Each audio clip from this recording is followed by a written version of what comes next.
রমজান মাসের ভিতরে এমন একটা রাত্রি আছে যেই রাত্রি সম্পর্কে আল্লাহ রাব্বুল আলামিন কুরআনুল কারীমের ভিতরে বলছেন খায়রুম মিন আলফি শাহরিন, হাজার মাসের চেয়েও উত্তম। বলেন হাজার মাসের চেয়েও হিসাব করলে দেখা যায় হাজার মাস 83 বছর 4 মাস হয়। 83 বছর 4 মাস বাঁচুই না লোকের সংখ্যা কম না? কথা ঠিক কিনা? 83 বছর 4 মাস আপনি যদি 24 ঘন্টার জন্য ইবাদতের ভিতরে লিপ্ত থাকেন, যেই পরিমাণ সওয়াব পাবেন, রমজান মাসের ভিতরে এক রাত্রিতে তার চেয়ে বেশি সওয়াব পাবেন। এই রাত্রিটা কোন মাসে আছে? কথা কন। হ্যাঁ, আলহামদুলিল্লাহ। রমজান মাসের ভিতরে আল্লাহ রাসূল সাল্লাল্লাহু আলাইহি ওয়াসাল্লাম বলেন যে রমজান মাস আল্লাহ রাব্বুল আলামিন বলেন আস-সাওমু লি ওয়া আনা আজজি বিহি, রমজানের রোজা আমার জন্য, ওর প্রতিদান আমি মাওলা নিজে দান করব। অন্য কোন ইবাদতের মধ্যে আল্লাহ বলেন নাই নামাজ আমার জন্য, প্রতিদান আমি নিজে দান করব, হজ আমার জন্য, প্রতিদান আমি নিজে দান করব, এরকম কোন ইবাদতের ব্যাপারে বলছে? কিন্তু রমজান মাসের ব্যাপারে আল্লাহ বলছেন রমজান মাসের রোজা আমার জন্য, প্রতিদান আমি নিজে দান করব। যে যত বড় দানশীল হয় তার দানের পরিমাণটাও তো তত বেশি হয়। কথা ঠিক না? আল্লাহ রাব্বুল আলামিনের চেয়ে বড় দানশীল কে আছে? আছে কেউ? তাহলে আল্লাহ বলছেন আমি নিজে দান করব। কি পরিমাণ যে দান করবে আল্লাহই ভালো জানে। কথা ঠিক কিনা? অন্য রায়াতের ভিতরে আছে আস-সাওমু লি ওয়া আনা উজজি বিহি, আল্লাহ রাব্বুল আলামিন বলছেন রমজান মাসের রোজা আমার জন্য, এর প্রতিদান আমি মাওলা নিজেই। অর্থাৎ রমজান মাসের রোজার মাধ্যমে বান্দাবান্দি আল্লাহ কি পাইয়া যাবে। সবাই বলেন সুবহান। রমজান আমার জন্য, প্রতিদিন আমি নিজেই দান করব। একটা পরীক্ষা করলে বুঝবেন, অনেকে নামাজ পড়ে মানুষ দেখাবার জন্য, আছে না নাই? হ্যাঁ, আমার এখনো মনে আছে আব্বাজান রহমাতুল্লাহি আলাইহি থাকতে এক দলীয় কেন্দ্রীয় কিছু নেতারা আসছিল আব্বাজানের সঙ্গে দেখা করতে। নামাজের সময় হয়েছে, দেখলাম একজনও অজু করলো না, সব নামাজে দাঁড়াই গেছে। কত বড় আল্লাহর ওলি বুঝছেন তো? সবসময় অজু থাকে। কথা বুঝেন? অর্থাৎ নামাজে দাঁড়াইছে মানুষকে দেখাবার জন্যে, কিন্তু ইচ্ছে কইরা কেউ যদি অজু না কইরা বিনা অজুতে সেজদা দেয়, সব না গুনাহ? আসতে কর। কি বোঝেন? মানুষকে দেখাবার জন্য ইচ্ছে কইরা এরকম ভাবে নামাজের ভিতরে দাঁড়াইয়া মানুষকে দেখায়। এই কথা ঠিক কিনা? এইভাবে অন্য অন্য হজ অনেক মানুষ করে, হাজি যদি পিছনে উপাধি লকব না দেয় সেইতে যায়, এই আমি হজ করে আসছি জানো না, হাজি লেখো না কেন? হজটা কার জন্য? মানুষকে দেখাবার জন্য, নাম কামাইয়ের জন্য। কথা ঠিক না বে ঠিক? আচ্ছা, কিন্তু রমজানের রোজা যারা রাখে, ছোট বাচ্চাও যদি রোজা রাখে, যদি মুখ শুকাইয়া যায় দুপুরের সময় পানি পিপাসার জন্য, কেউ যদি বলে তুই পানির ভিতরে ডুব দিয়ে পানি খেয়েস, কেউ দেখবে না। তখন বাচ্চাও বলবে কেউ দেখবে না, একজন তো দেখবে। কে দেখবে? আল্লাহ। তাহলে রমজানের রোজাটা কার জন্য হয়েছে? তাইলে রমজান মাসের রোজা নিরের স্বচ্ছ আল্লাহর জন্যই হয়। এই জন্য মালিক বলছেন রোজা আমার জন্য, প্রতিদিন আমি মাওলা নিজে দান করব। অন্য রায়াতের ভিতরে আসছে রোজা আমার জন্য, প্রতিদিন আমি মাওলা নিজেই। এই যদি কোন আল্লাহর বান্দাবান্দি আল্লাহকে পাইয়া যায়, তার আর কিছু দরকার আছে? এই জন্য এক কবি বলছিলেন জান্নাত ও দোজখ সে ইয়া রব ক্যা করে, আরজু হ্যায় মাই তুঝসে দেখা করে। হে আমার মালিক, জান্নাত জাহান্নাম দিয়ে আমি করবো কি? আমার দাবি হলো আমি যেন তোমার সঙ্গে একটু দেখা করতে পারি। কথা ঠিক না বেঠি? ফেরাতে দোস্তা বাসত নেশা বাসত আজ দোজক মাআযাল্লাহ গলত গোপ্তাং এ দোজক পর নেশা বাসত। হে আমার মালিক, জাহান্নামের ভিতরে বেহেশতের ভিতরে আমি যে তোমাকে না পাই, তাহলে ওই বেহেশত আমার জন্য জাহান্নাম হয়ে যাবে। আর যদি জাহান্নামের ভিতরে তোমাকে পাই, জাহান্নাম আমার জন্য বেহেশত হয়ে যাবে। আমি সেই কাকে? তোমাকে। কথা ঠিক কি না? এই বুঝাবার জন্য এক বাদশা বান্দিগের একটা বান্দিরে খুব বেশি মোহাম্মত করত, বেশি ঢকপথ নাই, চালাক চতুর না। অন্যান্য বান্দিরে বলে ব্যাপার কি, বাদশা এইটার এত মোহাম্মত করে? এটা তেমন ঢকপথ নাই, কোনো পথ না। তার বাদশার কানে যাওয়ার পরে বাদশা একদিন ঘোষণা করলো, অমুক দিন অমুক সময় আমি বেধরক ভাবে স্বর্ণ মুদ্রা ছিটাইতে থাকবো, যে যত টোকাই নেবে ওইটার মালিক সে হবা। সব পুরুষ দিয়ে বসে রয়েছে, তারিখ সময় অনুযায়ী তো স্বর্ণ মুদ্রা ছিটানো শুরু হয়ে গেছে। এখন তাড়াহুড়ি করিয়া সবাই টোকাইয়া টোকর করে। আর ওই বোকা কালো বান্দিকে ও সব বাদ দিয়ে বাদশার দিকে চাই দিচ্ছে।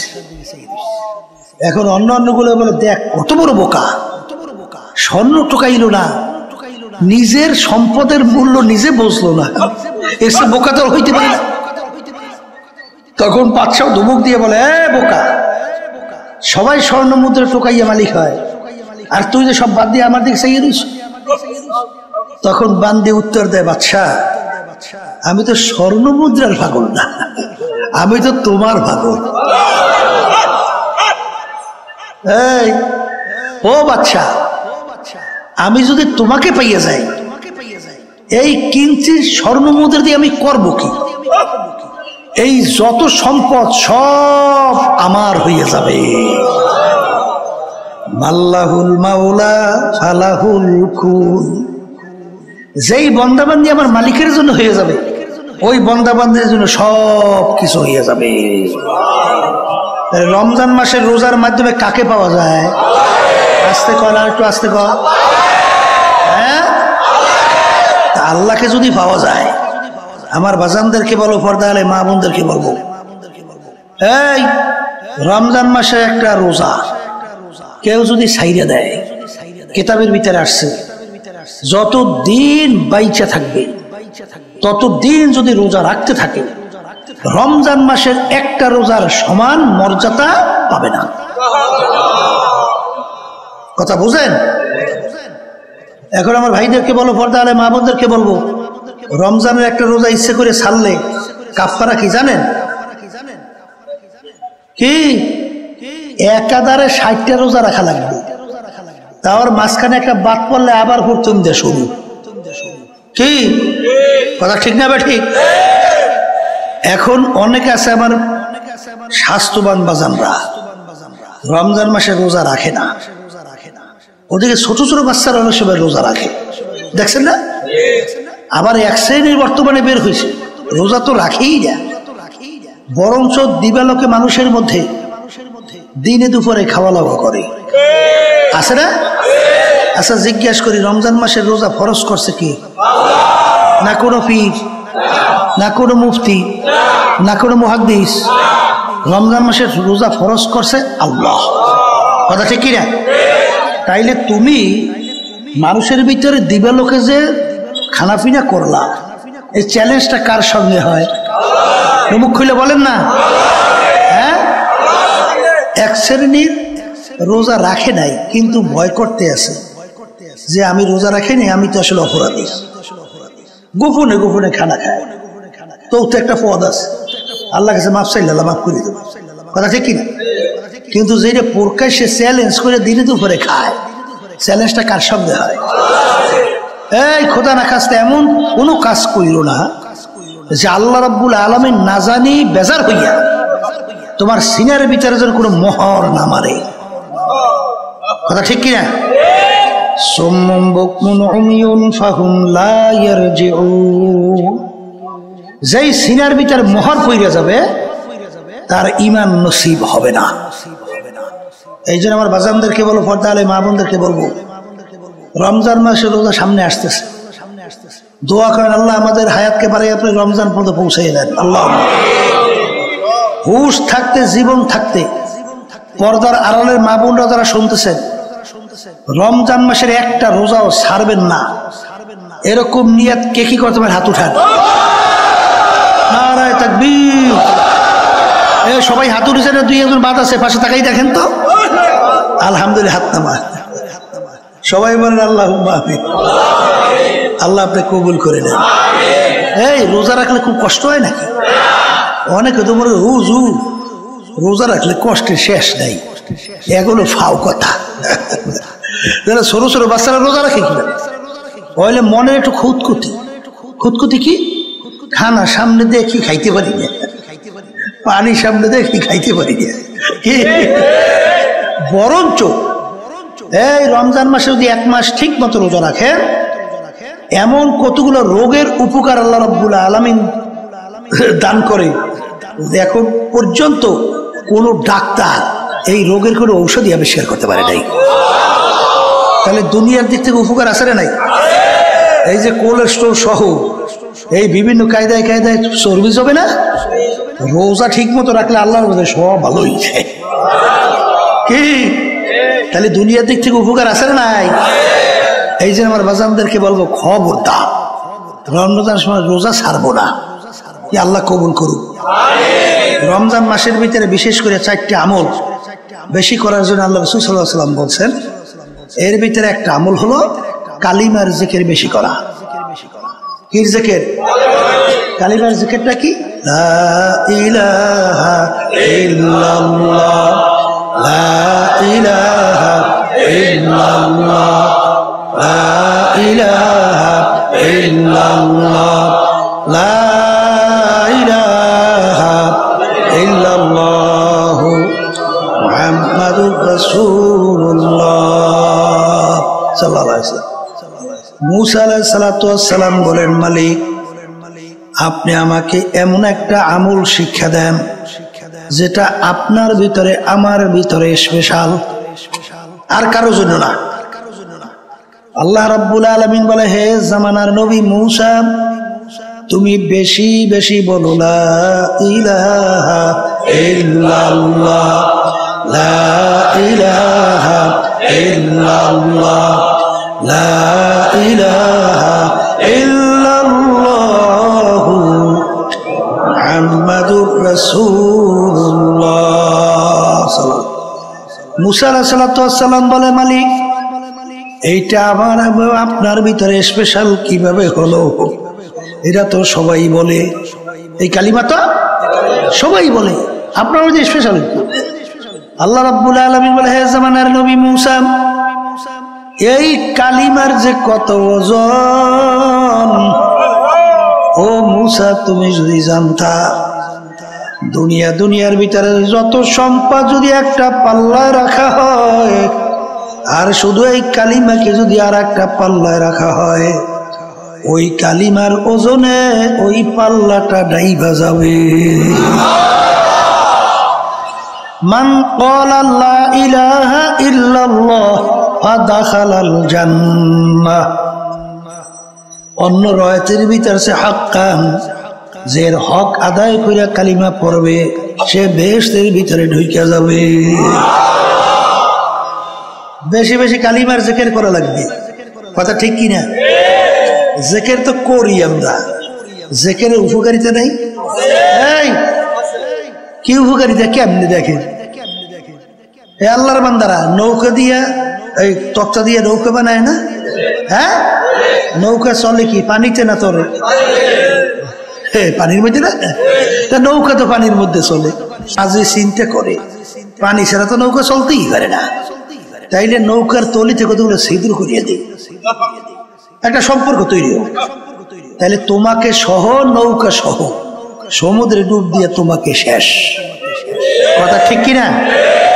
হে মাঝি, নৌকা চলবে পানির মধ্যে, খবরদার সতর্ক থাকা লাগবে, ওই পানি যেন তোমার নৌকার ডরার মধ্যে না জমতে পারে। ঠিক না বে ঠিক? চলবে তো নৌকা পানির ভিতরে, সতর্ক থাকা লাগবে না? এরপরে যত সতর্ক থাকে না কেন, কিছু না কিছু পানি ওই নৌকার ডরায় কিন্তু জমতে চায়, তাই না?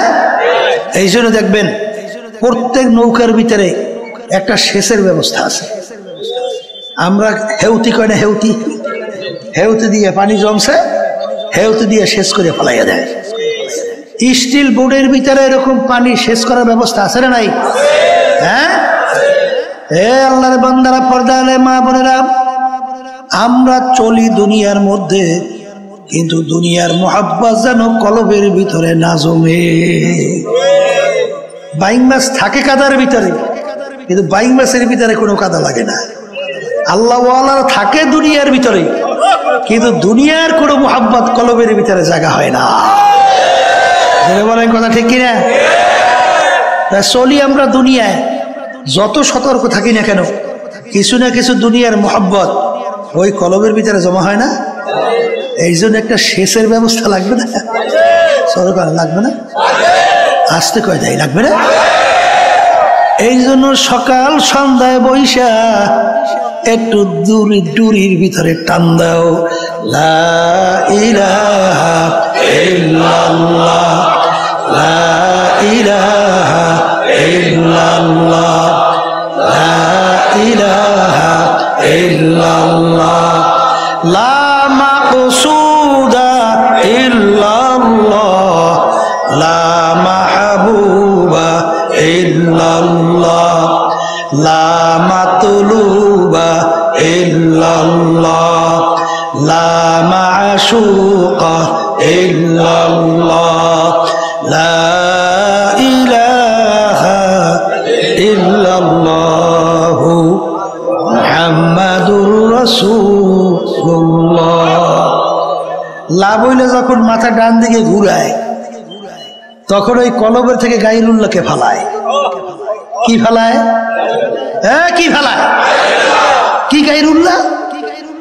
আমার কলবের ভিতরে ভাব, আমি পীর, আমি মুফতি, আমি মুহাদ্দিস, আমি শাইখুল হাদিস, আমি অমুক জমিদার, আমি চেয়ারম্যান, আমি মেম্বার, আমি এমপি, আমি মিনিস্টার, আমি বড় বংশের, আমি অমুক টমুক সমুক। এইটা কলবের ভিতরে ভাব জমছে। কি জমছে? এখন এই ভাব কলব থেকে দূর করার জন্য লাভ হইলে লাল তরোয়া দিয়ে কাটে থাকে। কিছু নাই, গায়রুল্লাহকে কলব থেকে ফালাইতে থাকো, ফালাইতে ফালাইতে এরপরে ধাক্কা দাও, জরব দাও, ইল্লাল্লাহ ইল্লাল্লাহ ইল্লাল্লাহ ইল্লাল্লাহ। আমার কলবের ভিতরে আল্লাহই আছে। কথা ঠিক না ভাই? ঠিক। এই এরকম গায়রুল্লাহকে ফালাইয়া কলব পরিষ্কার করিয়া এক আল্লাহর বান্দা বলে, हर तमन्ना दिल से रुखसत हो गई, हर तमन्ना दिल से रुखसत हो गई, अब तो आजा अब तो खिलवत आ गई।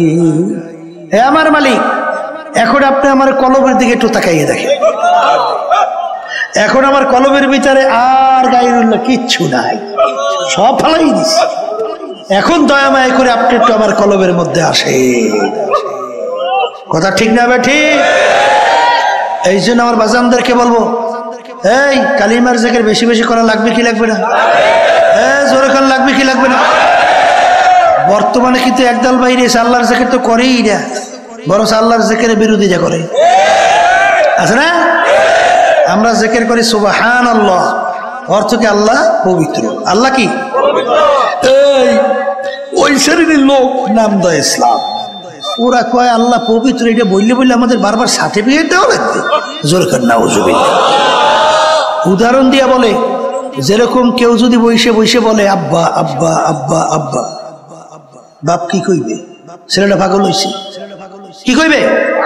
ওরে তাড়াতাড়ি মেন্টাল হসপিটাল পাবনা নিয়ে যা। ঠিক আমরা এরকম বসে বসে বলি আল্লাহ আল্লাহ আল্লাহ আল্লাহ আল্লাহ আল্লাহ। আবার আমরা বলি সুবহানাল্লাহ সুবহানাল্লাহ সুবহানাল্লাহ সুবহানাল্লাহ। ওরা উদাহরণ দেয়, আল্লাহ বলে বলতেছে যে এইটা পাগল হইছে, ওইটারে মেন্টাল হসপিটাল নিয়ে ভর্তি কর। জোরে বলেন না আউযু বিল্লাহ। এইটা যদি কেউ যাই না শুই না বুঝা কয় কাফের, আসতে কয়। কারণ কি? বেশি জিকির করার জন্য কে বলছেন? আল্লাহ এবং আল্লাহর রাসূল। আল্লাহ এবং আল্লাহর রাসূল, কথা ঠিক না বা ঠিক? তাহলে এই উদাহরণ যদি কেউ দেয়, আল্লাহ এবং আল্লাহর রাসূলকে টিটকারি করা হয় না? নাউজুবিল্লাহ। ঈমান আছে? তাইলে আমরা সুবহানাল্লাহ বলি কেন? আল্লাহু আকবার। মান্না গরদাদ পাকে আস্তাসবিহেশা, মান্না গরদাদ পাকে আস্তাসবিহেশা, লেকে গরদাদ পাকে আস্তাসবিহেশা। সুবহানাল্লাহ শব্দের অর্থ আল্লাহ পবিত্র। আল্লাহ কি? আল্লাহ পবিত্র। এইটা বারবার পবিত্র নাম তুমি আর আমি জবান দিয়ে নেওয়ার কারণে তুমি আর আমি মানুষ যে গুনার কারণে অপবিত্র হয়েছি, এই পবিত্র নামের গুণে আল্লাহর ফজল করবে, তুমি আর আমি পবিত্র হয়ে যাব। কথা ঠিক কিনা? এই যারা আল্লাহর জিকির বেশি করে দেখেন নাই, ওরা তো আসলেই পবিত্র হয়ে যাইতেছে। আসতে কয় তারা আল্লাহর রহমতে হারাম থেকে বাঁচতে পারতেছে না, ঘুষ থেকে বাঁচতে পারছে না, সুদ থেকে বাঁচতে পারতেছে না। হ্যাঁ, তাহলে দিনের দিন কি হইতেছে? হ্যাঁ, কি হইতেছে? পবিত্র হইতেছে। চলে বেড়ে কথা ঠিক না? ঠিক। তাহলে আল্লাহর জিকিরের দরকার আছে না নাই?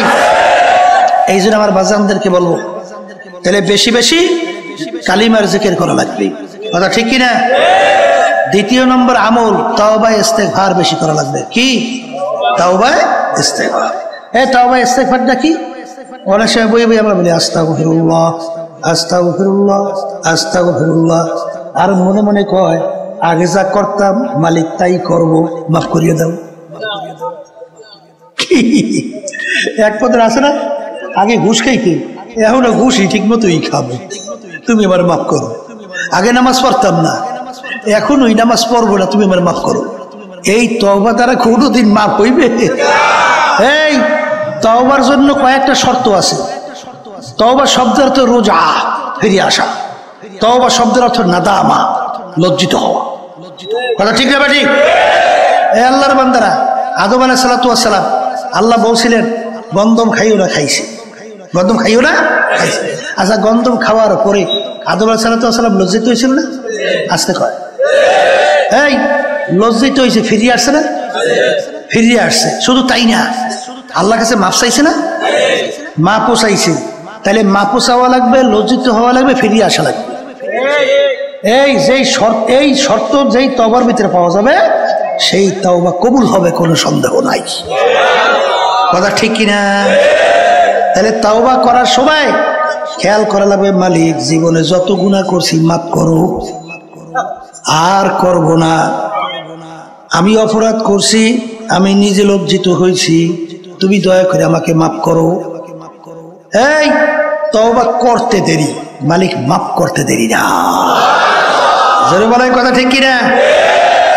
এই দুইটা আমল।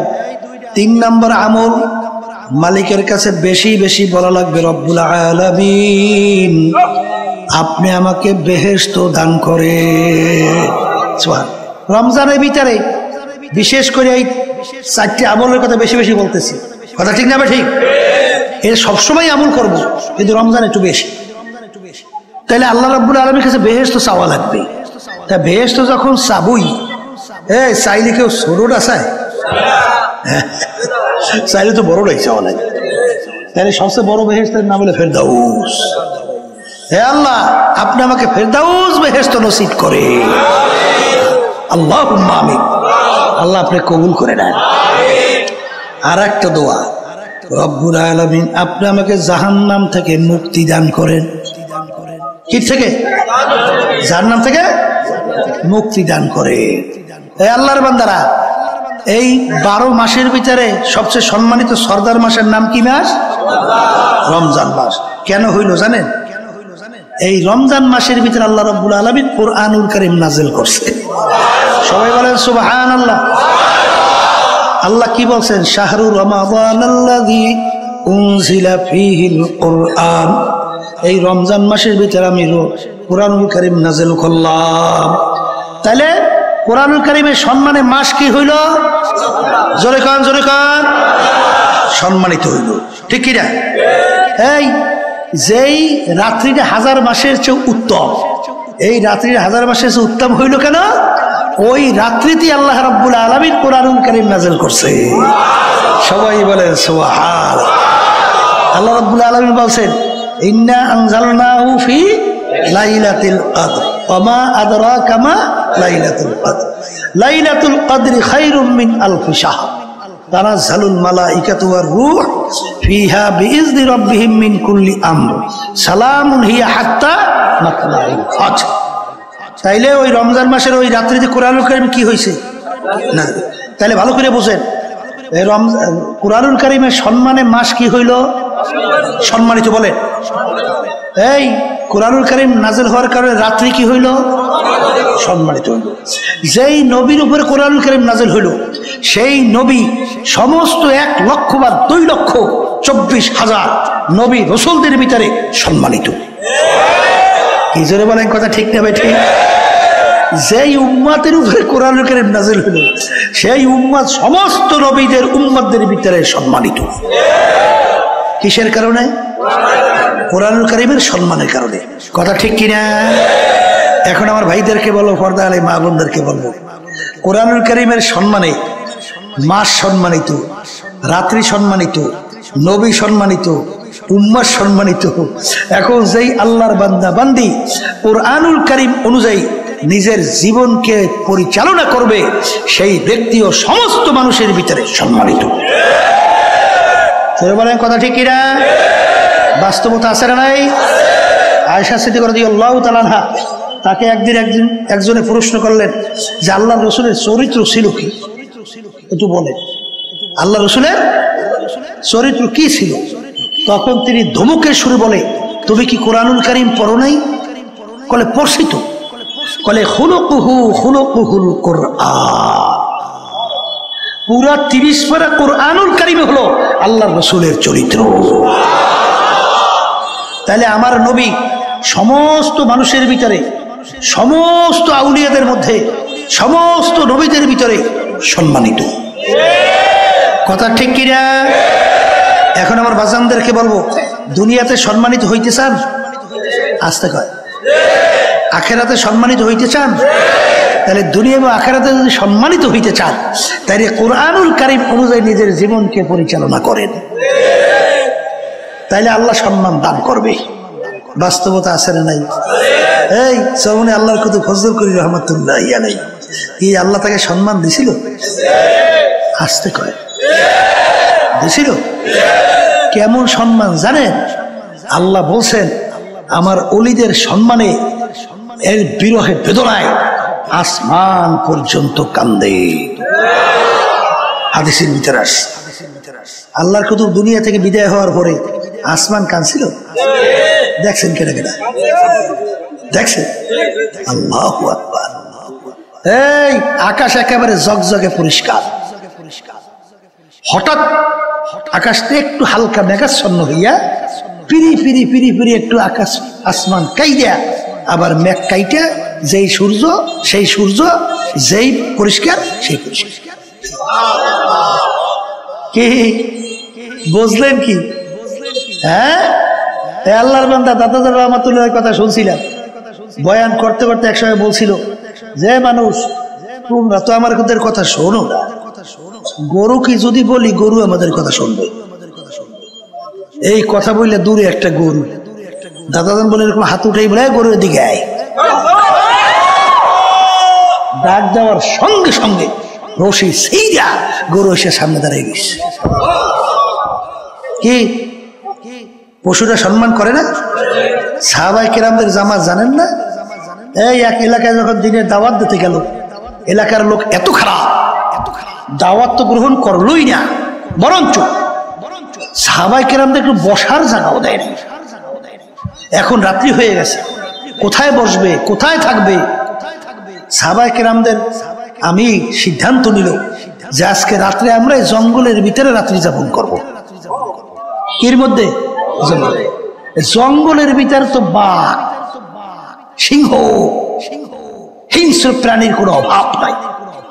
যখন সাহাবায়ে কেরামদের জামাত যখন দলে বলে জঙ্গলের ভিতরে ঢোকে, তখন কাফেররা হাসাহাসি করে।